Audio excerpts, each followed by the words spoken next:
காரைக்குடி கலைஞர் தமிழ் சங்கத்தின் சார்பில் நடைபெற்றுக் கொண்டிருக்கிற 16வது ஆண்டு விழாவிற்கு தலைமையேற்றிருக்கிற கழகத்தினுடைய மாவட்ட செயலாளர் மதிப்பிற்குரிய பெரிய கருப்பன் அவர்களே, வரவேற்புரை ஆற்றி அமர்ந்திருக்கிற என்றைக்கும் என் அன்பிற்குரிய அண்ணன் தென்னவன் அவர்களே, இறுதியாக எழுச்சி உரையும் ஏற்றமிகு உரையும் ஆற்ற இருக்கிற நம் அத்தனை பேரினுடைய பெரும் மதிப்பிற்கும் நேசத்திற்கும் உரிய முன்னாள் அமைச்சர் என்பதை விட எந்நாளும் நாம் அமைச்சராக கருதுகிற அருமை நண்பர் ராசா அவர்களே,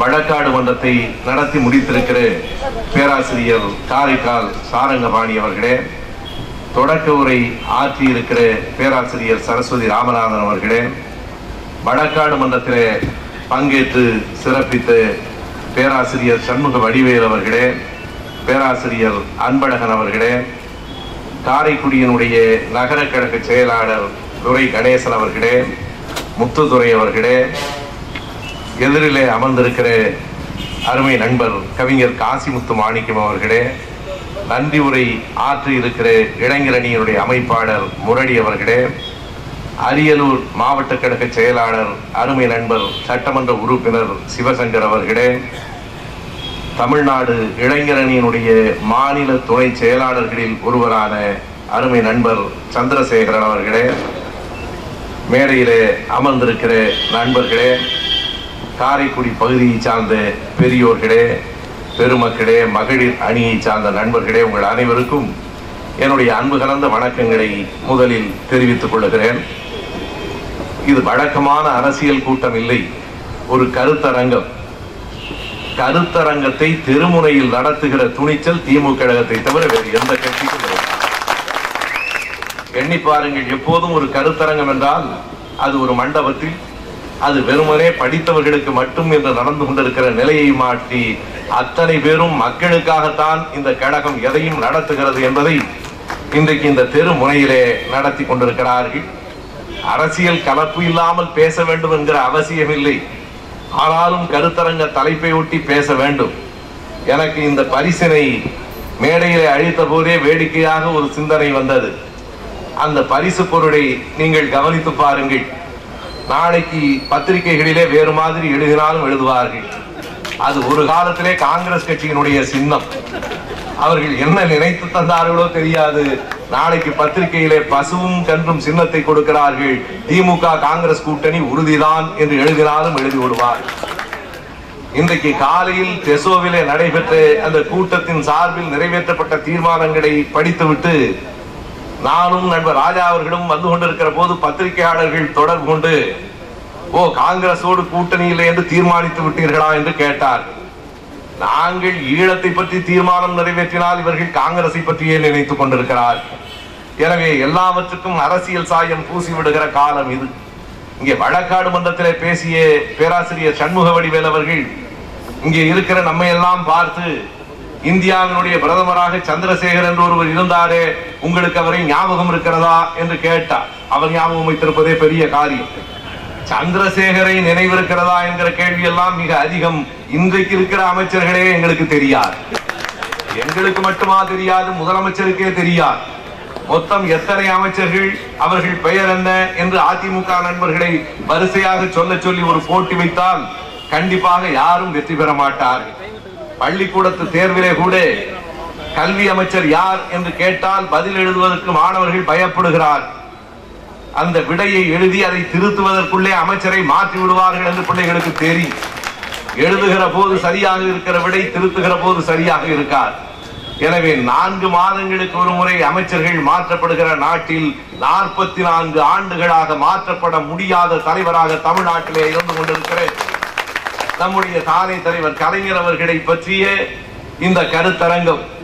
தலைவர் கலைஞர் அவர்கள் பெரியாரின் மாணவரா இல்லை அண்ணாவின் தம்பியா என்கிற பட்டிமன்றம் இல்லை, இது அந்த வழக்காடு மன்றம் முடிந்து போய்விட்டது. பெரியாரின் மாணவரும் அவர்தான், அண்ணாவின் தம்பியும் அவர்தான் என்று அழுத்தமாய் சொல்லுகிற கருத்தரங்கம் தொடங்குகிறது. அண்ணாவின் தம்பி என்று விரிவாக சொல்லுவதற்கு பல்வேறு சான்றுகள் உண்டு, நிறைய பேசலாம். ஆனாலும் நம்முடைய மாவட்ட செயலாளர் அவர்கள் சொன்னதை போல மிகுந்த நெருக்கடிக்கு இடையிலேதான் நண்பர் ராசா அவர்கள் இந்த கூட்டத்திற்கு வந்திருக்கிறார். எப்படியும் வந்தாக வேண்டும் என்று வந்திருக்கிறார். நான் மிகைப்படுத்தி சொல்லவில்லை. காலை 6 மணிக்கு சென்னையிலே விமானத்திலே இருந்து அவர் புறப்பட்டாக வேண்டும். எனவே 6 மணி விமானத்தை பிடிக்க வேண்டும் என்கிற நிலையில் நான் முதலில் பேசிவிட்டு போய்விடலாமா என்று கேட்டார். இல்லை இல்லை, என்னதான் இருந்தாலும் நான் உள்ளூர் மேடம்தான். நான் சென்னையிலே வாழ்ந்தாலும் கூட நான் பிறந்ததும் வளர்ந்ததும் இந்த மண்ணிலேதான். இங்கே இருக்கிறவர்களிலே பலர் என்னுடைய உறவினர்களும் நண்பர்களும் என்னோடு படித்த தோழர்களும் கூட இந்த அரங்கத்திலே இருக்கிறார்கள். நான் மறுபடியும் எளிதாக கூட வந்து போகிற ஊர் இது. நீங்கள் எப்போதாவது வருகிறீர்கள், நீங்கள் எப்போதாவது பூக்கிற குறிஞ்சி மலர். எனவே நீங்கள் கண்டிப்பாக நின்று நிலைத்து நேரம் எடுத்து பேச வேண்டும். நான் மேடையிலே சொல்லுகிற இந்த செய்திகள் பாராட்டுவதற்காக நான் சொல்லவில்லை. இன்றைக்கு அத்தனை பேரும் கைபேசி இல்லாமல் இந்த நாட்டிலே வாழ முடியாது என்கிற நிலை வந்துவிட்டதே. கை இருக்கிறவருக்கெல்லாம் கைபேசி இருக்கிறது என்றால் அந்த சமுதாய புரட்சியை செய்து காட்டிய உண்மையான சாதனையாளன் என்று ராசாவை நாம் உறுதியாக சொல்ல வேண்டும். இப்போது இல்லை, அவர் மேடையிலே இருக்கிற போது இல்லை. பொய்யாக வழக்குகளை புனைந்து அவரை சிறையிலே தள்ளி இருக்கிற நேரத்திலும் கூட தமிழகம் முழுவதும் ராசாவை பற்றி பேசியவர்களிலே நானும் ஒருவன் என்கிற பெருமை எனக்கு எப்போதும் உண்டு. அன்றைக்கு சில நண்பர்கள் கேட்டார்கள், ராசா உங்களுக்கு ஏதாவது கொடுத்து வைத்திருக்கிறாரா என்று. ஆமாம், கொடுத்து வைத்திருக்கிறார். பெரியார் அம்பேத்கர் பற்றிய புத்தகங்களை எல்லாம் கொடுத்து வைத்திருக்கிறார் என்று நான் குறிப்பிட்டேன். எனவே ராசா அவர்களுக்கும் எனக்குமான நட்பு மிக நெருக்கமானது. அது அரசியல் தத்துவ கோட்பாடுகளால் பின்னப்பட்டது. எனவே என் குரல் ஒலித்தாலும் அவர் குரல் ஒலித்தாலும் குரல் ஒன்றுதான். அது தலைவரின் குரல், அறிஞர் அண்ணாவின் குரல், தந்தை பெரியாரின் குரல். அவர்கள் சொன்னதையெல்லாம் குரலாக எடுத்து நாங்கள் பொடிப்புரைகளை சொல்லிக் கொண்டிருக்கிறவர்கள். தலைவர் கலைஞர் யார்? துணிவில் பெரியார், கனிவில் அண்ணா. தனியாத போர்க்குண தலைவர் தான் நம்முடைய கலைஞர். இரண்டினுடைய கலவைதான். தந்தை பெரியார் தமிழில் வல்லினம் என்றால், அறிஞர் அண்ணா தமிழ் எழுத்துகளின் மெல்லினம் என்றால், நம் கலைஞர் தான் இரண்டுக்கும் இடைப்பட்ட இடையினம். எனவே தலைவர் கலைஞர் அவர்கள் 2 பேரினுடைய கலவை. எப்படி அவர் பெரியாரின் மாணவர், எப்படி அவர் அண்ணாவின் தம்பி என்பதை எடுத்துச் சொல்வதற்காக இந்த கருத்தரங்கத்தை தென்னவர் அவர்கள் ஏற்பாடு செய்திருக்கிறார்கள். வரலாற்றிலே பெரியார் முதலில் வருவார், அண்ணா பிறகு வந்தார். ஆனால் இந்த மேடையில் முதலில் அண்ணா வந்திருக்கிறார், அடுத்து பெரியாரை ராசா அழைத்து வருவார். நண்பர்களே, பெரியாருக்கும் அண்ணாவுக்கும் இடையிலே பெரிய வேறுபாடுகள் இல்லை. பெரியாரும் அண்ணாவும் சேர்ந்திருந்த காலங்களும் உண்டு, பிரிந்திருந்த காலங்களும் உண்டு. ஆனால் எங்கே எப்போது பிரிந்திருந்தாலும் அறிஞர் அண்ணா அவர்கள் சொன்னார், என் வாழ்வில் ஒரு வசந்தம் உண்டு, அது பெரியாரோடு நான் இருந்த நாட்கள் தான் என்று கடைசி வரைக்கும் சொன்னார். நான் கண்டதும் கொண்டதும் வாழ்வில் ஒரே தலைவர் தந்தை பெரியார் தான் என்று சொன்னார். காஞ்சிபுரத்திலே அறிஞர் அண்ணா அவர்கள் தேர்தலிலே போட்டியிட்ட போது அவருக்கு எதிராக பேசுவதற்காக, அவருக்கு வாக்களிக்க வேண்டாம் என்று சொல்லுவதற்காக அறிஞர் அண்ணாவை எதிர்த்து பேச தந்தை பெரியார் அவர்களை காங்கிரஸ் கட்சியினர் அழைத்து வந்தார்கள்.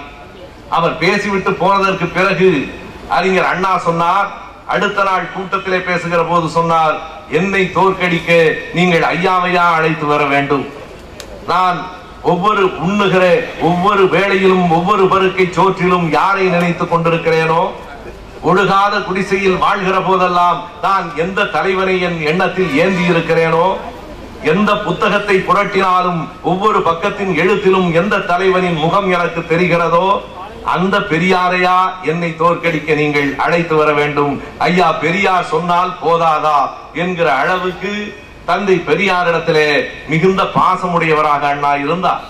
ஒரு தேர்தல் காலம், அறிஞர் அண்ணா அவர்கள் ஒரு ஊரிலே பேசிவிட்டு இன்னொரு ஊருக்கு பேசுவதற்காக செல்லுகிறார். அந்த ஊரில் முதலில் தந்தை பெரியார் அவர்கள் பேசிவிட்டு இந்த ஊருக்கு எதிரிலே ஐயா வந்து கொண்டிருக்கிறார். 2 பேரும் வருகிற போது இடையிலே இருக்கிற ஒரு ஊரில் ரயில்வே கேட் போட்டிருக்கிறது. அதற்கு அந்த பக்கம் ஐயா பெரியாரினுடைய ஊர்தி, இந்த பக்கம் அறிஞர் அண்ணாவினுடைய மகிழ்ந்து. அண்ணா பார்த்து விடுகிறார், அங்கே இருக்கிற அந்த பேருந்து, அந்த ஊர்தி ஐயாவுடையதுதான். ஐயா இருக்கிறார் போல் இருக்கிறது. ஐயா எதற்காக இந்த ஊருக்கு வருகிறார்? திமுக கழகத்திற்கு வாக்களிக்காதீர்கள் என்று கேட்டுக் கொள்வதற்காக வருகிறார். 67 வரைக்கும் நம்முடைய நிலை அதுதான். ஆனால் அண்ணா சொல்லுகிறார், ஐயாவின் ஊர்தி போலத்தான் தெரிகிறது. பின்னாலே இருக்கிற சட்டமன்ற உறுப்பினரை பார்த்து கொஞ்சம் பழங்களையும் ரொட்டியையும் கொடுத்து, ஐயாவுக்கு இந்த பழம் பிடிக்கும், கொண்டு போய் கொடுத்து விட்டு வாருங்கள் என்று அண்ணா சொல்லுகிற போது அந்த சட்டமன்ற உறுப்பினர் கேட்கிறார், கொஞ்சம் தயங்கி கேட்கிறார், அண்ணா நீங்களே போய் கொடுத்து விட்டு வரக்கூடாதா என்று கேட்கிறார். அண்ணா அதற்கு சொன்ன விடை வரலாற்றில் இன்னமும் எவராலும் மறக்க முடியாத விடை. அண்ணா சொல்லுகிறார், நானே போகலாம், ஆனால் போய் அண்ணாவை பார்த்து நான் போய் தந்தை பெரியாரை பார்த்ததற்கு பிறகு மறுபடியும் இந்த மகிழுந்துக்கு திரும்ப வருவேன் என்று சொல்ல முடியாது. பெரியாரை ஒரு முறை நான் பார்த்து விட்டால் மறுபடியும் திரும்ப வருவேன் என்று சொல்ல முடியாது. எனவே நீங்களே போய் கொடுத்து வாருங்கள் என்று சொல்லுகிற அளவுக்கு இரண்டு பேருக்கும் இடையிலே நெருக்கமும் அன்பும் கடைசி வரையிலே நீடித்தது. அறிஞர் அண்ணா அவர்கள் இறந்து போன போது சென்னை கடற்கரையிலே நடைபெற்ற கூட்டத்தில் ராஜாஜி அவர்கள் பேசுகிறார். மேடையிலே இந்திரா காந்தி இருக்கிறார். தந்தை பெரியார், இந்திரா காந்தி, ராஜாஜி எல்லோரும் சேர்ந்து கலந்து கொண்ட கூட்டம் அது. அதிலே ராஜாஜி அவர்கள், அண்ணா ஒரு காலத்திலே நாத்திகராக இருந்தார், பிறகு கொஞ்சம் கொஞ்சமாக மாறிவிட்டார் என்பது போல பேசுகிற நேரத்தில் பெரியார் அதனை மறுத்து அந்த மேடையிலேயே சொல்லுகிறார், இல்லை இல்லை, என் பிள்ளை அண்ணாதுரை கடைசி வரைக்கும் பகுத்தறிவாளராகத்தான் இருந்தார்.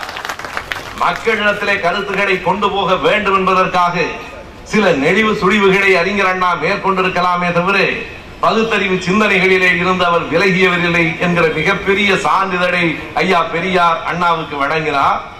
எதற்காக இந்த நிகழ்வுகளை நான் குறிப்பிடுகிறேன் என்றால், பெரியாரும் அண்ணாவும் வேறுபட்ட சில இடங்கள் உண்டு. அவை கொள்கையின் அடிப்படையிலே ஏற்பட்ட வேறுபாடுகள் இல்லை. பெரியாரின் கொள்கையை மக்களிடத்திலே மேலும் கொண்டு செல்வதற்கு எளிதாக சில புதிய வழிமுறைகளை அண்ணா மேற்கொண்டார். 3 தளங்களில் பெரியாரிடமிருந்து அண்ணா விலகி நின்றார். அந்த 3 தளங்களிலேயுமே அண்ணாவை பின்பற்றியவர் கலைஞர். அந்த 3 தளங்கள் எவை என்றால், கடவுள் இல்லை, இல்லை, இல்லவே இல்லை என்று சொன்னவர் தந்தை பெரியார். ஆனால் அண்ணா வேண்டாம், 199 பேருக்கு கடவுள் நம்பிக்கை இருக்கிறது. இந்த அரங்கிலே இருக்கிறவர்களுக்கு கூட நிறைய பேருக்கு கடவுள் நம்பிக்கை இருக்கிறது என்பதை உங்கள் நெற்றியும் காட்டுகிறது, சில பேரினுடைய கருப்பு வேட்டியும் காட்டுகிறது. நான் போட்டிருக்கிற கருப்பு சட்டை கண்டிப்பாய் பகுத்தறிவுக்கான கருப்பு சட்டையை தவிர ஐயப்பன் கோயிலுக்கான சட்டை இல்லை.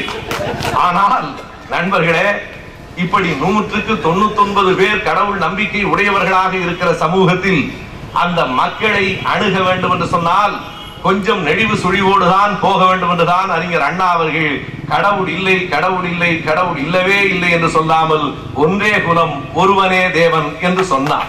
இது முதல் வேறுபாடு. இரண்டாவதாக நீங்கள் பார்த்தால், தந்தை பெரியார் அவர்கள் தமிழ் மொழியின் மீதெல்லாம் மிகுந்த பற்றுதல் உடையவர் இல்லை. அதை அவரே சொன்னார், எனக்கு தேசாபிமானமும் கிடையாது, பாஷாபிமானமும் கிடையாது. இப்படி சொல்லுவதற்கு மிகப்பெரிய துணிச்சல் வேண்டும். ஏனென்றால் நாம் ஒருவரை அறிமுகப்படுத்துகிறோம் என்று சொன்னாலே இவருக்கு மிகுந்த நாட்டுப்பற்று உண்டு, மிகுந்த மொழி பற்று உண்டு என்றுதான் சொல்லுவோம். பெரியார் சொன்னார், எனக்கு நாட்டுப்பற்றும் இல்லை, மொழி பற்றும் இல்லை. இப்படி ஒருவன் சொல்லி தலைவராக முடியுமா? அடுத்ததாக சொன்னார், எந்த பற்றுதல் உண்டு என்றால் எனக்கு மானுட பற்றுதான் உண்டு.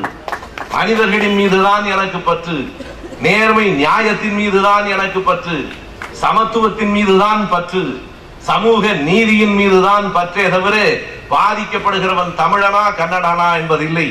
யார் அநியாயமாக பாதிக்கப்பட்டாலும் அவன் பக்கத்தில் நிற்கிறவன் தான் இந்த ராமசாமி என்று தன்னை அறிமுகப்படுத்திக் கொண்டார் பெரியார். உண்மையாகவே சொல்லுகிறேன் நண்பர்களே, சுயமரியாதை என்கிற சொல்லுக்கு மட்டும் அடையாளம் பெரியார் இல்லை, சுய மறுப்பு என்பதற்கும் அடையாளம் பெரியார் தான். ஏன் இதை நான் குறிப்பிடுகிறேன்? பெரியாரினுடைய வாழ்வை நீங்கள் எண்ணி பாருங்கள். மிகப்பெரிய பணக்கார குடும்பத்திலே பெரியார் பிறந்தார். 1919ஆம் ஆண்டு வருமான வரி கட்டிய குடும்பம் பெரியாரின் குடும்பம். மிகப்பெரிய பணக்கார குடும்பத்திலே பிறந்த பெரியார் கடைசி வரைக்கும் ஏழை எளிய மக்களுக்காகவே பாடுபட்டார். உயர்ந்த ஜாதி என்று சொல்லப்பட்ட ஜாதியிலே பிறந்தார். கடைசி வரைக்கும் ஒடுக்கப்பட்ட தாழ்த்தப்பட்ட மக்களுக்காகவே போராடினார். பெரியார் ஆணாக பிறந்தார், கடைசி வரைக்கும் பெண்களுக்காகவே போராடினார். பெரியாரை கன்னடர் என்று சொல்லுகிறவர்கள் இன்றைக்கும் உண்டு. ஆனால் இறுதி நாள் வரை இந்த நாட்டில் தமிழ் மக்களுக்காகவே அவர் போராடினார். எனவே சுய மரியாதை மட்டுமல்ல, சுய மறுப்பும் பெரியாருக்கு உண்டு. என்ன ஒரு வரலாற்றிலே விந்தை என்றால், 199 பேர் ஏற்றுக்கொள்ளாத கொள்கைகளை சொல்லி 199 பேருக்கு தலைவராக இருந்தவர் உலகத்திலேயே பெரியார் மட்டும்தான். மக்கள் விரும்புவதை, மக்கள் ஏற்றுக்கொண்டதை பெரியார் சொன்னதில்லை. மக்கள் ஏற்றுக்கொள்ள வேண்டியதை பெரியார் சொன்னார். எனக்கு தேசாபிமானமும் இல்லை, பாஷாபிமானமும் இல்லை என்று சொன்ன பெரியாரிடமிருந்து அண்ணா எங்கே விலகி நின்றார் என்றால், செந்தமிழே உயிரே நருந்தேனே, என் செயலினை மூச்சினை உனக்கடித்தேனே என்று பாரதிதாசன் சொன்ன வரிகளுக்கு இணையாக இன்றைக்கும் நம்மிடத்திலே அந்த தமிழ் உணர்ச்சி பொங்கி எழுகிறது என்றார். இதே காரைக்குடியிலேதான் நான் பள்ளி மாணவராக படித்துக் கொண்டிருந்த போது, இந்த மீசு உயர்நிலை பள்ளியிலே படித்துக் கொண்டிருந்த போதுதான் 65 இந்திய எதிர்ப்பு போராட்டம் கொழுந்து விட்டு எரிந்தது.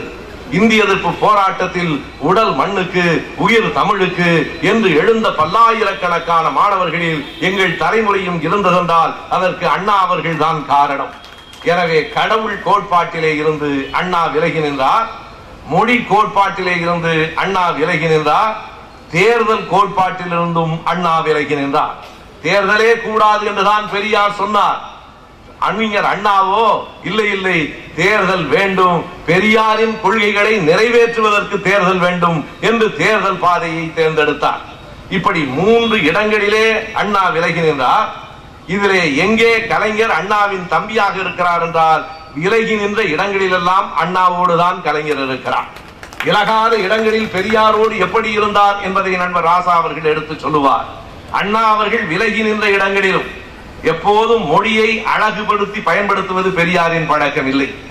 எதை சொல்ல வேண்டுமோ அதை நேரடியாகத்தான் அவர் சொல்லி இருக்கிறார். வேடிக்கையாக சொல்ல வேண்டும் என்றால், ஒரு முறை விடுதலை பத்திரிகையிலே இருக்கிற அந்த எழுத்து கோக்கிற நண்பர் பெரியாரிடத்திலே வந்து கேட்கிறார், இன்னார் இறந்து போய்விட்டார்கள், எப்படி போடலாம்? காலமானார் என்று எழுதலாமா, இயற்கை எய்தினார் என்று போடலாமா என்று கேட்டபோது பெரியார் சொல்லுகிறார், செத்து போனவரை செத்து போனார் என்று போடுங்க. அவ்வளவுதான் பெரியார். செத்து போனவரை செத்து போனார் என்று போடு. அந்த நண்பர் திரும்ப கேட்கிறார், செத்து போனார் என்று எழுதுவது அவ்வளவு நன்றாக இல்லையே ஐயா. பெரியார் விடை சொல்லுகிறார், செத்து போவது நன்றாகத்தான் இருக்காது. எங்காவது செத்து போவது நன்றாக இருக்குமா? நன்றாக இருக்காது. இதில் என்ன மங்களமும் அமங்கலமும் வேண்டி கிடக்கிறது? எது உண்மையோ அதை சொல் என்று சொன்னார். பாரதிதாசனுடைய பாடல்களை பற்றி பெரியார் தன்னுடைய இறுதி நாள்களில் அவர் பேசிய இலக்கிய கூட்டம் இதோ இங்கே இருக்கிற சிவகங்கையிலே இருக்கிற அந்த அரசர் கல்லூரியிலே தான் ஐயா பெரியார் அவர்கள் இறுதியாக இலக்கிய விழாவிலே கலந்து கொண்டார். அது 73 பிப்ரவரி. அப்படி பேசுகிற போது பாரதிதாசனை பற்றி தான் பேசுகிறார். பெரியார் ஏற்றுக்கொண்ட தமிழ் இலக்கியங்கள் மிக மிக குறைவுதான். திருக்குறளை ஏற்றுக்கொண்டார். அதையும் கூட பெரியார் எப்படி சொன்னார் என்றால், 10க்கு 4 பழுதில்லைங்க. அவ்வளவுதான் பெரியாரினுடைய பார்வை. அப்படித்தான் அவர் மிகவும் கராராக எது சரி எது தவறு என்பதிலே தனக்கு எது படுகிறதோ அதைத்தான் சொல்லுவது என்கிற போக்குடையவர். ஆனால் பாரதிதாசனை பற்றி சிவகங்கையிலே பேசுகிற போது பெரியார் எழுதுகிறார், பேசுகிறார், நான் பார்த்த வரைக்குங்க பாரதிதாசன் தான் சமூகத்துக்கு தேவையான செய்திகளை ரொம்ப கூர்மையா சொல்லி இருக்காருங்க. இவ்வளவுதான் பாரதிதாசனை பற்றி பெரியார் வெளிப்படுத்துகிற அவருடைய மொழி நடை. ஆனால் கலைஞர் அவர்கள் அண்ணாவின் தம்பி என்பதால் பாரதிதாசனை பற்றி எப்படிப்பட்ட மொழி நடையிலே விளக்குகிறார் என்றால், பாழை சிரிப்பு, பசுநெய்யின் நறுமணம், வாழை மீன் துள்ளல், வரிப்புலியின் காணல் வரி பார்வை, இது அல்லவா புரட்சி கவிஞர் என்று கலைஞர் எழுதுகிறார். இந்த நடை அறிஞர் அண்ணாவிடத்திலே இருந்து வந்து சேர்ந்த நடை. அவர் சொல்லி இருக்கிற ஒவ்வொரு ஓமையையும் எண்ணி பாருங்கள். பாழை சிரிப்பு, பசு நெய்யின் நறுமணம், துள்ளுவதிலே வாழை மீன் எப்படி துள்ளும், பாரதிதாசனின் கவிதைகள் எப்படி துள்ளும், வாழை மீன் துள்ளல், வரிப்புலியின் காணல் வரி பார்வை என்று அத்தனை வரிகளை அத்தனை அழகோடு சொல்லுகிற போது இது பெரியாரின் மாணவராக இல்லை, இந்த இடத்தில் கலைஞர் அண்ணாவின் தம்பியாகவே இருக்கிறார். அவருடைய மொழி நடையில் எப்போதும் அண்ணாவின் தம்பிதான். அதுபோலத்தான் தேர்தல் மூலமாக மக்களுக்கு பெரியாரின் கொள்கைகளை கொண்டு போய் சேர்க்க முடியும் என்று அதனை செயல்படுத்தி காட்டியவர் பேரறிஞர் அண்ணா. இல்லையானால் சுயமரியாதை திருமணங்கள் இந்த நாட்டிலே செல்லுபடியாகும் என்கிற நிலை வந்திருக்குமா? எப்போது செல்லுபடி ஆயிற்று? எப்போது பெரியார் அதை தொடங்கினார்? 1928 ஆண்டு மே மாதம் 5ஆம் தேதி அருப்புக்கோட்டைக்கு பக்கத்தில் இருக்கிற சுக்கிலநத்தம் என்கிற கிராமத்திலே தான் முதலாக ஒரு சுயமரியாதை திருமணம் நடைபெறுகிறது. எத்தனை ஆண்டுகளுக்கு பிறகு? பழங்காலத்தில் சங்க இலக்கியங்களிலே இருக்கிற பாடல்கள் நம்முடைய தமிழ் திருமணங்களை தான் எடுத்து காட்டுகின்றன. இடையிலேதான் அவள் உள்ளே புகுந்து அத்தனை மந்திரங்களையும் சேர்த்து கொண்டு வந்து எல்லா விதமான கிம்புருடர்கள், நாரதர்கள் எல்லோரையும் அந்த கல்யாண மேடைக்கு அழைத்து வந்து 30 முக்கோடி தேவர்கள். நீங்கள் நினைத்து பார்த்தால் எனக்கு அச்சமாக இருக்கிறது. நம்மை விட எண்ணிக்கை அவர்கள் தான் கூடுதலாக இருப்பார்கள் போல இருக்கிறது. 30 முக்கோடி தேவர்கள், அவர்களுக்கு மனைவிமார்கள், அவர்களுக்கு வைப்பாட்டிகள், அவர்கள் பிள்ளைகள், அடேயப்பா நம்மை விட கூடுதல் எண்ணிக்கையிலே கடவுளர்கள் இருக்கிறார்கள். அவற்றை எல்லாம் மறுத்து சுயமரியாதை திருமணத்தை எதற்காக பெரியார் அவர்கள் கொண்டு வருகிறார்? அழுத்தமாய் சொல்லுகிறார். புரோகிதர் பார்த்து நடத்திய திருமணம் தானே கோவலன் கண்ணகி திருமணம். 9 ரிஷிகள் சேர்ந்து இங்கே பேராசிரியர் சரஸ்வதி அம்மையார் இருக்கிறார்கள். என்னை காட்டிலும் மிக ஆழமாக ராமாயணத்தை கற்றறிந்தவர். 9 ரிஷிகள் பார்த்து நடத்திய திருமணம் தான் ராமன் சீதை திருமணம். என்ன ஆயிற்று? இன்றைக்கு மணவிழாவிலே நம்மில் யாராவது நீங்கள் ராமன் சீதையை போல வாழ்க, கோவலன் கண்ணகி போல வாழ்க என்று வாழ்த்துகிறோமா? ராமன் சீதையை போல வாழ்க என்றால் காட்டுக்கு புறப்பட அவர்கள் அணியமாக வேண்டும் என்று பொருள். கோவலன் கண்ணகி போல என்றால் மாதவி வாசலிலே காத்திருக்கிறார் என்று பொருள். யாரும் அப்படி வாழ்த்துவதில்லை நண்பர்களே. 9 ரிஷிகள் பார்த்த திருமணமே உருப்படவில்லை. லோக்கல் புரோகிதர் பார்த்த திருமணம் எப்படி சரியாக இருக்கும் என்று தந்தை பெரியார் அவர்கள் அந்த கேட்ட அந்த கேள்விகளை எல்லாம் நெஞ்சத்திலே வைத்துக் கொண்டுதான் என்ன நடந்தது தெரியுமா? 28 முதலாக சுயமரியாதை திருமணத்தை பெரியார் நடத்தினார். அதுவே ஒரு வேடிக்கையான திருமணம். திருமணத்திற்கு யாரெல்லாம் போயிருந்தார்கள்? முதல் நாள் மதுரையிலே ஒரு பொது கூட்டத்தை முடித்துவிட்டு தந்தை பெரியார், பட்டுக்கோட்டை அழகிரி, முத்தமிழ் காவலர் கியாப்பே எல்லோரும் அந்த திருமண விழாவிற்கு போயிருக்கிறார்கள். மணமகன் வந்து அமர்ந்தார், பக்கத்திலே மணமகள் வந்து அமர்ந்தாள். கொஞ்ச நேரத்துக்கு பிறகு இந்த பக்கத்திலே இன்னொரு மணமகள் வந்து அமர்ந்தாள். இதுதான் முதலாக நடந்த சுயமரியாதை திருமணம். எல்லோருக்கும் புரியவில்லை. என்ன 2 பெண்கள் வந்து அமர்கிறார்களே என்று கேட்ட போது அந்த குடும்பத்தினர் விளக்கம் சொன்னார்கள். அது அத்தை மகள், இது மாமன் மகள். 2 பேரும் அவனை கட்டிக்கொள்ள விரும்பினார்கள். 2 குடும்பத்துக்கு அந்த பையனை பிடித்திருந்தது. நாங்கள் கேட்டோம், தம்பி இந்த 2 பெண்களில் உனக்கு யாரை பிடித்திருக்கிறது என்று. அவன் ரொம்பவும் நல்லவன், 2 பேரையும் பிடித்திருக்கிறது என்று சொன்னான். எனவே 2 பேரையும் நாங்கள், இது உண்மையிலேயே நடந்த செய்தி. இதை நான் வேறு இடங்களை விட காரைக்குடியிலே சொல்லுவது பொருத்தம். கண்ணதாசன் வனவாசத்திலே எழுதியிருக்கிறார். கண்ணதாசன் தன் வனவாசத்திலே எழுதுகிற போது சொல்லுவார், 9 பெண்களை பார்த்து விட்டு வருகிறார். அவருடைய அப்பத்தா கேட்கிறார், தம்பி நீ 9 பெண்களை பார்த்து விட்டு வந்தாயே, உனக்கு யாரை பிடிக்கிறது? கண்ணதாசன் சொல்லுகிறார், அப்பத்தா எனக்கு 9 பேரையும் பிடிக்கிறது. அப்பத்தா திரும்ப சொல்லுகிறார், ஆனால் என்ன செய்வது, அந்த 9 பேரில் யாருக்கும் உன்னை பிடிக்கவில்லையப்பா. இது கண்ணதாசன் எழுதியிருக்கிற செய்தி. எனவே அப்படித்தான் 2 பேரையும் பிடிக்கிறது என்று அவன் சொல்லு. 2 பேரையும் சேர்த்து திருமணம் என்கிற போது முத்தமிழ் காவலர் கியாப்பே கோபப்பட்டு, இது தமிழ் பண்பாட்டுக்கே முரணாக இருக்கிறது, இதை நான் ஏற்க முடியாது என்று எழுந்த உடனே பட்டுக்கோட்டை அழகிரி கையை பிடித்து உட்கார வைத்து, 1000 வருடத்துக்கு பிறகு இப்போதுதான் புரோகிதர் இல்லாமல் ஒரு திருமணம் நடக்கிறது, உட்கார்ந்து தொலையா, எப்படியாவது நடந்து விட்டு போகட்டும், அவன் யாரையாவது திருமணம் செய்து கொள்ளட்டும், புரோகிதர் இல்லாமல் நடக்கிற ஒரு சுயமரியாதை திருமணம் தொடங்கட்டும் என்று 28 தொடங்கி வைத்தாரே. அந்த 28 தொடங்கி வைத்த திருமணத்திற்கு எப்போது சட்ட அங்கீகாரம் கிடைத்தது? 1953 ஆண்டு சென்னை உயர் நீதிமன்றம் தீர்ப்பளித்ததே. அம்மி மிதிக்காமல், அருந்ததி பார்க்காமல் இன்றைக்கு அந்த முறைகள் இருக்கிறதா இல்லையா? ஆனால் இப்போதெல்லாம் அம்மியை மிதிப்பதில்லை. காரணம் அம்மியே இல்லையே, மிக்சி தானே இருக்கிறது. மிக்சியை உடைத்தால் உடைந்து போகும். அம்மி மிதிக்காமல், அருந்ததி பார்க்காமல், 7 அடிகளை எடுத்து வைக்காமல் நடத்தப்பட்ட திருமணம் செல்லாது. உயர் நீதிமன்றம் என்ன தீர்ப்பு சொல்லிட்டு தெரியுமா? எனவே இப்படி வைதீக சடங்குகள் ஏதுமின்றி நடந்து முடிந்த இந்த திருமணத்திற்கு உரிய அந்த பெண்ணுக்கு என்ன தகுதி உண்டு என்று சொன்னால், கான்குபைன் என்கிற தகுதி தான் உண்டே தவிர, அவளுக்கு மனைவி, அதாவது தாசி பெண் என்கிற தகுதி தான் உண்டே தவிர மனைவி என்கிற தகுதி இல்லை, சொத்தில் எந்த உரிமையும் இல்லை என்று அந்த வழக்கிலே தீர்ப்பு சொல்லப்பட்டது. அது யாருடைய வழக்கு என்பதும் வரலாற்று புகழ் பெற்ற ஒரு செய்தி. அது வேறு யாரும் அல்ல, நம்முடைய திராவிடர் கழகத்தினுடைய தலைவர் ஐயா ஆசிரியர் இருக்கிறாரே, அவருடைய மாமியார் மாமனாருடைய திருமணத்தை தான் செல்லாது என்று உயர் நீதிமன்றம் சொல்லிற்று. அவர்கள் எந்த ஊரை சேர்ந்தவர்கள்? காரைக்குடியிலே பேசுவதுதான் பொருத்தம், கோட்டையூரை சேர்ந்தவர்கள். ரெங்கம்மாள் சிதம்பரம் என்றால் கோட்டையூரிலே இருக்கிற சிதம்பரம் அவர்களின் திருமணம் செல்லாது என்று 54 அறிவிக்கப்பட்ட பிறகு நண்பர்களே, 28 இருந்து 53 வரைக்கும் நடந்த திருமணம் சாதாரணமான சீர்திருத்த சுயமரியாதை திருமணம். ஆனால் உயர் நீதிமன்றம் செல்லாது என்று சொன்னதற்கு பிறகு, இதற்கு எந்த விதமான சொத்துரிமையும் அந்த பெண்களுக்கு இல்லை என்று சொன்னதற்கு பிறகு தமிழ்நாட்டிலே திருமணங்கள் நடந்தனவா நின்று போயினவா என்று கேட்டால் சட்டம் என்ன சொல்லுகிறது என்பதை பற்றி கவலைப்படாமல் இந்த தந்தை பெரியார் என்ன சொல்லுகிறார் என்பதை பற்றி மட்டுமே பார்த்து தொடர்ந்து நடந்த திருமணங்களை எல்லாம் யார் சட்டப்படி உரிமையானதாக ஆக்கினார்கள்? 68 பேரறிஞர் அண்ணா அவர்கள் முதலமைச்சராக ஆனதற்கு பிறகுதான். எப்படி அவர் அந்த சட்டத்தை கொண்டு வந்தார் என்றால், இனி நடக்கும் திருமணங்கள் என்று இல்லை, இதுவரையில் நடந்த சுயமரியாதை திருமணங்கள் உட்பட அத்தனை திருமணங்களும் சட்டப்படி செல்லுபடி ஆகும் என்று அறிஞர் அண்ணா அவர்கள் கொண்டு வந்த தீர்மானம்.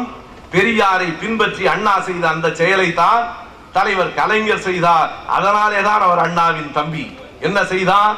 1929 பெண்களுக்கு சொத்துரிமை வேண்டும் என்கிற தீர்மானத்தை செங்கல்பட்டு முதல் சுயமரியாதை மாநாட்டிலே பெரியார் நிறைவேற்றினார். பெண்களுக்கு சொத்துரிமை என்பதை அன்றைக்கு நினைத்து கூட பார்க்க முடியாது. இங்கே பெண்கள் எண்ணிக்கையிலே குறைவாக இருக்கலாம். ஆனால் நான் இப்போதும் அழுத்தமாக சொல்லுகிறேன், பெரியாரை இந்த உலகத்திலே இருக்கிற ஆண்கள் அத்தனை பேரும் மறந்து போனால் கூட குற்றமில்லை. பெண்கள் வாழ்கிற வரையில் நினைவிலே வைத்துக் கொள்ள வேண்டியவர் பெரியார் தான். இது எந்த பெண்களுக்கு? பிற்படுத்தப்பட்ட பெண்களுக்கு மட்டுமல்ல, தாழ்த்தப்பட்ட பெண்களுக்கு மட்டுமல்ல. மிகப்பெரிய கொடுமை பெண்களுக்கு எங்கே நடந்தது என்றால் பார்ப்பன குடும்பங்களிலே தான் நடந்தது. கணவன் இழந்த பிறகு மொட்டை அடித்து மூலையிலே நிறுத்தி வைத்த அந்த கொடுமைகள் இன்றைக்கு உண்டா? நன்றி உணர்ச்சி இருக்குமானால் பார்ப்பன பெண்கள் பெரியாருக்கும் அம்பேத்கருக்கும் கடைசி வரையில் நன்றி உடையவர்களாக இருக்க வேண்டும். எனவே அப்படி சொத்துரிமை வேண்டும் என்கிற சட்டத்தை நான் பல கூட்டங்களிலே சொல்லி இருக்கிறேன். எந்த அளவுக்கு பெரியார் கடுமையாக சொல்லுவார் என்றால், கணவன் மனைவியை அடித்தால் மனைவி திருப்பி அடிக்கலாமா என்று ஒரு கேள்வி. பெரியாரினுடைய கூட்டங்களிலே அவருடைய பேச்சை விட கேள்வி பதில் சுவாரஸ்யமானது. கணவன் மனைவியை அடித்தால் மனைவி திருப்பி அடிக்கலாமா என்று கேட்டால் பெரியார் விடை சொன்னார், அடிக்கலாம். அதற்கு பிறகு இனிமேல் அவன் அடிக்கவே முடியாத மாதிரி கூட அடிக்கலாம் என்று சொன்னார். கையை உடைத்து விடு என்று அதற்கு பொருள். இது ஆண்களுக்கு எதிரானது அல்ல, அநீதிக்கும் ஆதிக்கத்துக்கும் எதிரானது. பெரியார் யாருக்கும் எதிரானவர் இல்லை, எல்லோரும் சமநீதி சமத்துவம் வேண்டும் என்று சொன்னார். எனவே அன்றைக்கு அவர் எழுதிய அந்த சட்டங்களை எல்லாம் எப்படி சுயமரியாதை திருமணத்தை அறிஞர் அண்ணா அவர்கள் சட்டப்படி ஆக்கினாரோ, பெரியாரிடமிருந்து விலகி வந்து தேர்தல் பாதையை கைப்பற்றினாலும் கூட அந்த தேர்தல் பாதையின் மூலம் பெரியாரின் கொள்கைகளை நிறைவேற்ற எப்படி ஆட்சியை பயன்படுத்தினாரோ அப்படித்தான் தோழர்களே நமது தலைவர் கலைஞர் 29 சொத்துரிமை வேண்டும் என்று பெரியார் போட்ட அந்த தீர்மானத்தை 60 ஆண்டுகளுக்கு பிறகு 89 இந்த நாட்டில் சட்டமாக்கியவர் நம்முடைய தலைவர் கலைஞர் தான். அந்த வகையிலும் அவர் அண்ணாவின் தம்பி. அது மட்டுமல்ல, ஏன் சொத்துரிமை என்பதை தலைவர் கலைஞர் அவர்கள் ஒரு கூட்டத்திலே பேசுகிற போது, ஒரு கல்லூரியிலே பேசுகிற போது குறிப்பிட்டிருக்கிறார். மிக சரியாக சொல்லி இருக்கிறார். நீங்கள் மட்டும்தான் பெண்களுக்கு சம உரிமை கொடுக்கிறீர்களா? ஆன்மீகத்திலே நாங்கள் கூட தான் கொடுக்கிறோம். சிவன் தன் உடம்பிலே பாதியை தன்னுடைய மனைவிக்கு கொடுத்திருக்கிறார் என்று ஆன்மீகத்திலே சிலர் சொல்லுகிறார்கள். அதற்கு கலைஞர் சொல்லி இருக்கிற அந்த அற்புதமான விடை இருக்கிறதே, தன் உருவத்திலே பாதியை சிவன் கொடுத்திருக்கிறார் என்று புராணம் சொல்லுகிறது. இருக்கட்டும், கலைஞர் சொல்லுகிறார், இப்போதும் நான் பெண்களை பார்த்து கேட்கிறேன், உங்களுக்கு கணவன் உருவத்திலே பாதி வேண்டுமா, கணவன் சொத்திலே பாதி வேண்டுமா என்பதை முடிவு செய்யுங்கள். உருவத்திலே பாதி என்பது கற்பனை, ஒரு நாளும் நடக்காது. அல்லது உங்களுக்கு அது கூடுதல் தொல்லை. இன்னொரு அவனுடைய உருவத்திலே பாதியை வேறு சுமந்து கொண்டு திரிந்தாக வேண்டும். எனவே என்றைக்கும் நான் உண்மையாக சொல்லுகிறேன் தோழர்களே, வரிக்கு வரி இன்றைக்கும் வள்ளுவனை போற்றிக் கொண்டிருக்கிறோம் என்றாலும் கூட பெண் விடுதலை என்று வருகிற போது மீண்டும் மீண்டும் சிந்திக்க வேண்டி இருக்கிறது. தற்காத்து தற்கொண்டான் பேணி தகை சார்ந்த சொற்காத்து சோர்விலாள் பெண் என்கிறார் வள்ளுவர். எண்ணி பாருங்கள், ஒரு பெண்ணுக்கு எத்தனை வேலை. தன்னை காத்துக் கொள்ள வேண்டும், தன்னை மணந்தவரை காப்பாற்ற வேண்டும், தன் குடும்பத்தின் பெயரை காப்பாற்ற வேண்டும். இத்தனைக்கு பிறகு சோர்வும் வரக்கூடாது என்றால் என்ன நியாயம் இது? தற்காத்து தற்கொண்டான் பேணி தகை சார்ந்த சொற்காத்து சோர்விலாள் பெண் என்று வள்ளுவர் சொல்லுவதை பெரியார் ஒரு இடத்துல அப்படியெல்லாம் சோர்வில்லாதவளாக இருக்க வேண்டாம், கொஞ்சம் சோர்வு வந்தால் பிழை இல்லை, இந்த பயனும் கொஞ்சம் பகிர்ந்து கொள்ளட்டும் என்று சொன்னார். எனவே பெரியார் சொன்ன அந்த கருத்துகளுக்கு சிந்தனைகளுக்கு வடிவம் கொடுத்தவர் கலைஞர் தான். ஆண் பாதி பெண் பாதி என்பதை விட ஆணுக்கு பாதி பெண்ணுக்கு பாதி என்பதுதான் சரியானது என்பதை அழுத்தமாய் சொன்னவர் தலைவர் கலைஞர் தான். அண்ணாவினுடைய பாணி என்பது என்றைக்கும் கொஞ்சம் கனிவாக போவது, யாரையும் காயப்படுத்தாமல் பார்த்துக் கொள்வது. எனக்கு கடவுள் நம்பிக்கை இல்லாமல் இருக்கலாம், ஆனால் நம்பிக்கை உடையவர்களை காயப்படுத்த வேண்டாம் என்று கருதுகிறவர் பேரறிஞர் அண்ணா. அதனை அவர் குறிப்பிடுகிறார். இன்றைக்கும் நம்முடைய மேடைகளிலே பாடப்படுகிற நீராறும் கடல் உடுத்த என்கிற பாடலை நீங்கள் அத்தனை பேரும் அறிவீர்கள். அது மனோன்மணியத்திலே இருக்கிற பாடல், பேராசிரியர் சுந்தரம் பிள்ளை எழுதியிருக்கிற பாடல். ஆனால் அந்த பாடலில் இருந்து 2 வரிகள் கவனமாக எடுக்கப்பட்டிருக்கின்றன. அந்த பாடலை தமிழ்தாய் வாழ்த்து பாடல் என்று யார் அறிமுகப்படுத்தினார்கள்? கலைஞரின் ஆட்சி காலத்திலே தான் அது அறிமுகப்படுத்தப்பட்டது. அறிமுகப்படுத்தப்படுகிற போது கலைஞர் தான் அந்த 2 வரிகளை எடுக்க சொன்னதாக ஒரு கூட்டத்திலே அதை அவரே குறிப்பிடுகிறார். என்ன வரிகளவை? ஆரியம் போல் உலக வட கழிந்தொழிந்து சிதையாவும் சீரிடமை திறம்பி என்று செயல் மறந்து வாழ்த்துதுமே என்கிற வரிகளில் ஆரியம் போல் உலக வடக்கு அழிந்து ஒழிந்து சிதையாவும் என்கிற வரி வேண்டாம் என்று நான் தான் எடுக்க சொன்னேன். அதற்கு ஒரு விளக்கத்தை கலைஞர் சொல்லுகிறார். அந்த வரி தவறானது என்பதற்காக இல்லை. ஆரியம் உலக வடக்கு அழிந்து ஒழிந்துதான் போயிருக்கிறது, யார் மறுக்க முடியும்? யாராவது இன்றைக்கு சமஸ்கிருதத்தை வீட்டிலே பேசிக் கொண்டிருக்கிறார்களா? சமஸ்கிருதம் தான் தங்கள் தாய்மொழி என்று தவறாக கருதி கொண்டிருக்கிறவர்கள் கூட சமஸ்கிருதத்திலே 4 வரிகளை சரியாக பேச முடியாது. இதனை ஏன் மனோன்மணியன் சுந்தரம் பிள்ளை அவர்கள் எழுதுகிறார்கள் என்றால், திராவிட இயக்கத்தினுடைய வேர்களை 19ஆம் நூற்றாண்டிலிருந்தே நாம் தேட வேண்டும். விவேகானந்தருக்கும் மனோன்மணியம் சுந்தரம் பிள்ளைக்கும் இடையிலே நடந்த உரையாடலை நம்முடைய ராஜா அவர்கள் கண்டிப்பாக அதை படித்திருப்பார்கள். மிகுந்த வரலாற்று முக்கியத்துவம் வாய்ந்த ஒரு உரையாடல். அமெரிக்காவுக்கு போய் சிகாகோவிலே உரையாற்றிவிட்டு திரும்ப வந்ததற்கு பிறகு கன்னியாகுமரியிலே இருந்துதான் அவர் புறப்படுகிறார். அங்கே மறுபடியும் விவேகானந்தர் வந்த நேரத்திலே திருவிதாங்கூரிலே இருந்த பேராசிரியர் சுந்தரம் பிள்ளையை அவர்கள் சந்தித்து உரையாடுகிற போது என்ன காரணத்தினால் கேட்டார் என்று தெரியாது. விவேகானந்தர் சுந்தரம் பிள்ளையை பார்த்து ஒரு கேள்வி கேட்டார். பேராசிரியர் அவர்களே, நீங்கள் என்ன கோத்திரம் என்று கேட்டார். அது விவேகானந்தர் கேட்டிருக்க கூடாத கேள்வி. நீங்கள் என்ன கோத்திரம் என்று கேட்டார். மனோன்மணியம் பேராசிரியர் திரும்பவும் சொன்னார், நான் திராவிட கோத்திரம் என்று விடை சொன்னவர் மனோன்மணியம் சுந்தரம் பிள்ளை. அந்த அளவிற்கு ஆழமாக திராவிட இன உணர்வு கொண்டவர் சுந்தரம் பிள்ளை. அதனாலேதான் ஆரியம் போல் உலக வழக்கு அழிந்து ஒழிந்து சிதையாவும் சீரிழமை என்று எழுதினார். எதற்காக இதை நீக்க வேண்டும்? அதுதானே அவருடைய வரி என்று கேட்டால் கலைஞர் சொல்லுகிறார், அது உண்மைதான். சுந்தரம் பிள்ளையின் வரிகளை எடுக்க கூடாதுதான். ஆனாலும் நான் ஒன்றை எண்ணி பார்த்தேன். அந்த வரி சிலரை காயப்படுத்துகிறது. அதுவும் அந்த பாடல் தமிழ்தாய் வாழ்த்து பாடல். அரசு விழாக்கள் அனைத்திலும் பாட வேண்டும் என்று நாம் சொல்லி இருக்கிறோம். அரசு விழாக்களிலே மகிழ்ச்சியான விழாக்கள் நிறைய இருக்கும். அப்படி மகிழ்ச்சியான விழாக்களை தொடங்குகிற போது ஆரியம் போல் உலக வழக்கு அழிந்து ஒழிந்து என்று இன்னொரு மொழியை தாக்குவது போல இருக்கிற வரிகள் யாரையாவது காயப்படுத்தும். வேண்டாம், அந்த வரிகளை எடுத்து விடலாம் என்று நான் தான் முடிவு செய்தேன் என்கிறாரே. அந்த இடத்திலே தான் அண்ணாவின் தம்பியை நாம் அப்படியே பார்க்கிறோம். இதுதான் அண்ணாவினுடைய குணம். நண்பர்களே, அண்ணா அவர்கள் இருக்கிற போது மேடையிலே பேசுகிறவர்கள் யாராவது ஒரு கடுமையான சொல்லை எதிர்க்கட்சி தலைவரை பார்த்து சொன்னார், மேடையிலேயே எழுந்து மன்னிப்பு கேட்க வேண்டும் என்று சொல்லுகிறேன். அந்த குணமுடையவர் அறிஞர் அண்ணா. ஆனால் அண்ணாவின் பெயரை சொல்லுகிறவர்கள் இன்றைக்கு எப்படி இருக்கிறார்கள்? ஒருவர் சட்டமன்றத்திலே பேசுகிறார். பேசியவர் ஏதும் எழுத படிக்க தெரியாதவர் இல்லை, மருத்துவ பட்டப்படிப்பு படித்தவர். இதிலே ஒன்றும் மறைவாக ஒளிவாக சொல்ல வேண்டியதில்லை. விராலிமலை சட்டமன்ற உறுப்பினர் மருத்துவர் விஜயபாஸ்கர் என்ன பேசுகிறார்? தள்ளுவண்டி என்று சொல்லுகிறார். தலைவர் கலைஞரை பார்த்து நான் கேட்கிறேன், ஒரு மருத்துவன் முதியவர்களிடத்திலே மிகுந்த கனிவோடு இருக்க வேண்டாமா?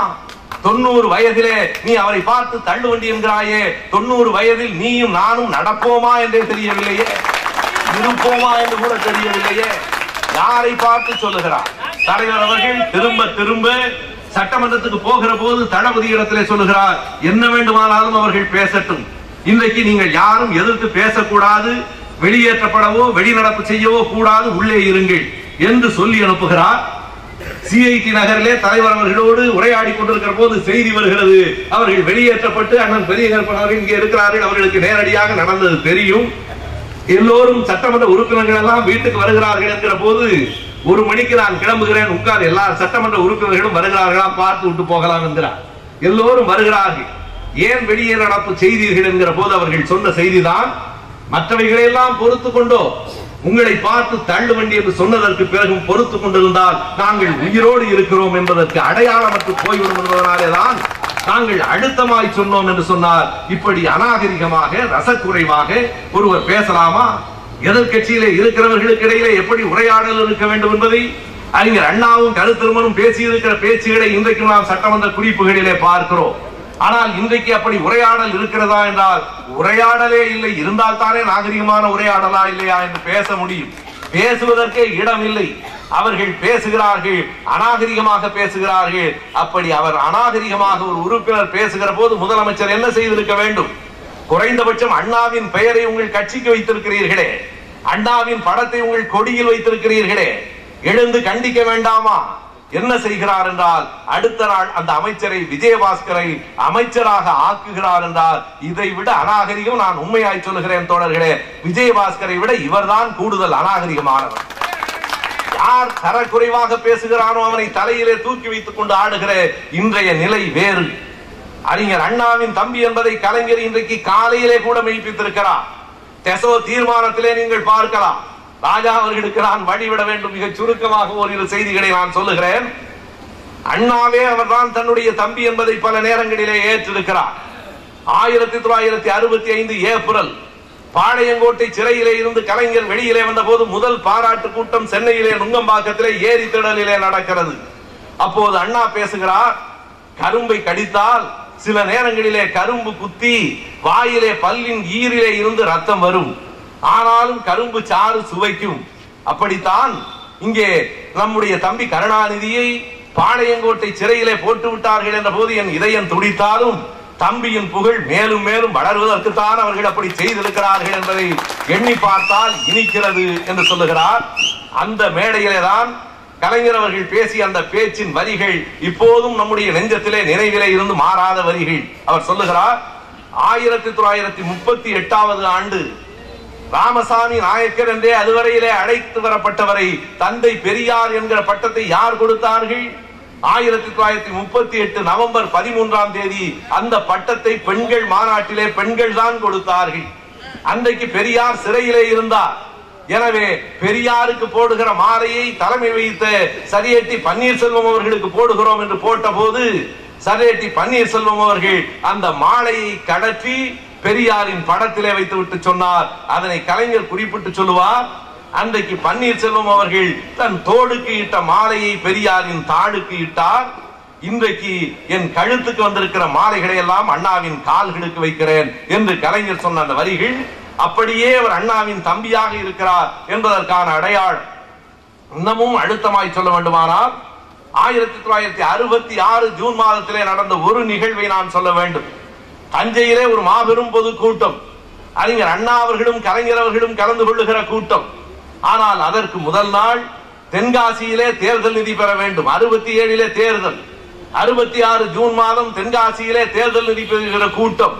அதை பெற்றுக்கொண்டு மதுரைக்கு வந்து தமிழ் பேராசிரியர் இலக்குவனார் தொடங்கி இருக்கிற அந்த குறள் நெறி என்கிற புத்தகத்தை மதுரையிலே தொடக்கி வைத்துவிட்டு தஞ்சைக்கு கலைஞர் வருகிற போது ஏறத்தாழ 10 மணி நெருங்கி அறிஞர் அண்ணா அவர்கள் மேடையிலே பேசிக் கொண்டிருக்கிறார்.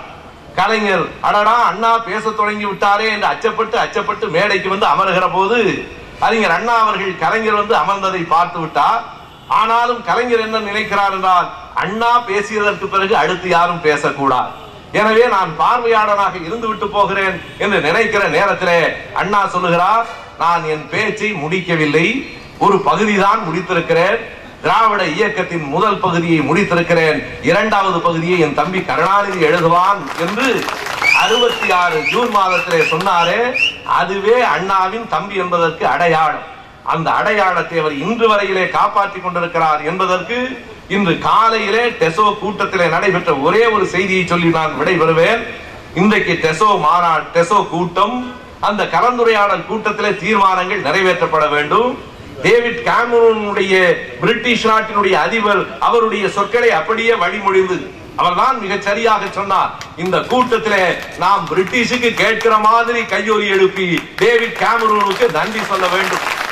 இங்கே இருக்கிற பிரதமருக்கு, இந்த நாட்டிலே இருக்கிறவர்களுக்கு இல்லாத உணர்வு பிரித்தானிய நாட்டு அதிபருக்கு வந்து யாழ்ப்பாணத்துக்கு போய் மக்களை பார்த்து அங்கே மறுபடியும் கொழும்பிலேயே நின்று ஒரு பேட்டியை சொல்லுகிறார்.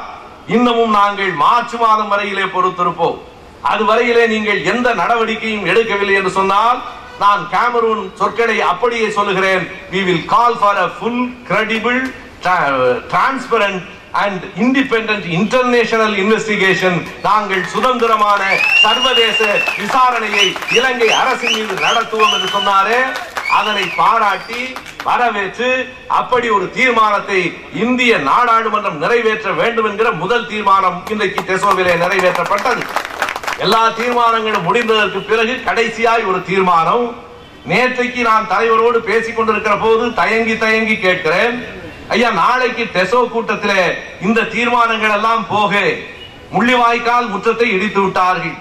1000 கருத்து வேறுபாடுகள் இருக்கலாம், ஆனால் தமிழனினுடைய அவலத்தின் அடையாளமாக அது எழுப்பப்பட்டிருக்கிறது.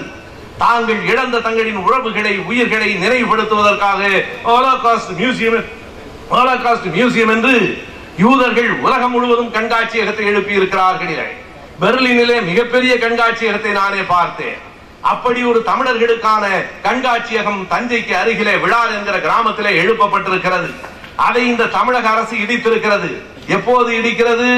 12ஆம் தேதி மாலை ஈழத்துக்கு ஆதரவாக சட்டமன்றத்திலே தீர்மானம், 13ஆம் தேதி அதிகாலை அங்கே இருக்கிற அந்த நினைவகம் இடிக்கப்படுகிறது. ஜெயலலிதாவின் இரட்டை முகத்துக்கு இதைவிட இன்னொரு சான்று கிடைக்குமா? எனவே நான் தலைவர் கலைஞரிடத்திலே தயங்கி சொல்லுகிறேன், என்ன தயக்கம்? அந்த நினைவு முற்றத்தை எழுப்பியவர்கள் அன்றாடம் கலைஞரை வசைபாடுகிறவர்கள், கலைஞருக்கு ஒரு அழைப்பு கூட அனுப்பாதவர்கள், கலைஞரோடு இருக்கிறோம் என்கிற காரணத்துக்காக 25 ஆண்டுகளுக்கு மேலாக ஈழம் பற்றி தெருவாக பேசிக் கொண்டிருக்கிற எனக்கு கூட ஒரு பார்வையாளனுக்கான அழைப்பு அனுப்பாதவர்கள், ஆசிரியர் ஐயா வீரமணி அவர்களுக்கு அழைப்பு இல்லை, தொல் திருமாவளவனுக்கு இல்லை, அவர் சொல்லி பட்டினி போரை நிறுத்தி கொண்டார் என்கிற காரணத்துக்காக தியாகுவுக்கும் அழைப்பு இல்லை. கடைசி துரோகி தியாகு தான், அவர் செத்து போய்விட மாட்டாரா என்று காத்திருந்திருக்கிறார்கள். எனவே இத்தனை கடுமையாக நடந்து கொண்டவர்கள், ஆனாலும் அவர்கள் கட்டி எழுப்பி இருக்கிற முற்றம் இடிக்கப்படக்கூடாதது. எனவே அதை இடித்ததை கண்டித்து ஒரு தீர்மானம் ஒன்றும் நாளைக்கு நிறைவேற்றலாமா என்று நான் கேட்கிற போது தலைவர் சொன்ன பதில், நான் எதையும் கூட்டாமல் குறைக்காமல் சொல்லுகிறேன், நேற்றே அதை கண்டித்து நான் தீர்மானம் எழுதி வைத்திருக்கிறேன் அப்பா என்று சொன்னார். எனவே அவர் அண்ணாவின் தம்பி என்பதற்கு இதைவிட பெரிய அடையாளம் தான். இன்றைக்கு அந்த தீர்மானமும் நிறைவேற்றப்பட்டிருக்கிறது. நண்பர்களே, என்னதான் அவர்கள் 1000 சொன்னாலும் இன்றைக்கு அண்ணன் வைகோ கண்டுபிடித்திருக்கிறார் ஜெயலலிதா ஹிட்லர் என்று மீண்டும் கண்டுபிடித்திருக்கிறார். அவர் அவ்வப்போது கண்டுபிடிப்பார், அவ்வப்போது மறந்து போய்விடுவார். தோழர் மணியரசன் சொல்லுகிறார் ஹிட்லரின் மறு உருவம் ஜெயலலிதா என்று. என்ன இருந்தாலும் ஜெயலலிதா மிகப்பெரிய ஆள்தான் என்பதை நாம் ஏற்றுக்கொள்ள வேண்டும். ஏன் தெரியுமா? நாம் உணர்த்த முடியாத உண்மைகளை எல்லாம் அவர்தான் ஐயா உணர்த்துகிறார். அவர் மோசமானவர் ஹிட்லர் என்பதை அவர்தான் உணர்த்துகிறார். எனவே நேற்றைக்கு வரைக்கும் ஜெயலலிதாவுக்காக காத்திருந்தவர்கள், அவர் முற்றத்தை திறக்க வேண்டும் என்று எதிர்பார்த்தவர்கள், காத்திருந்து அவமானப்பட்டவர்கள் என்பதையெல்லாம் பார்க்காமல் அவர்கள் எழுப்பி இருக்கிற முற்றம் தமிழர்களின் சொத்து என்பதனாலே அதை இடித்தது தவறு என்கிற தீர்மானத்தை கலைஞரே கைப்பட எழுதி முன்மொழிந்தாரே, அண்ணாவின் தம்பி என்பதற்கு இதைவிட இன்னொரு சான்றை எப்படி நான் காட்டுவது? வாய்ப்புக்கு நன்றி, வணக்கம்.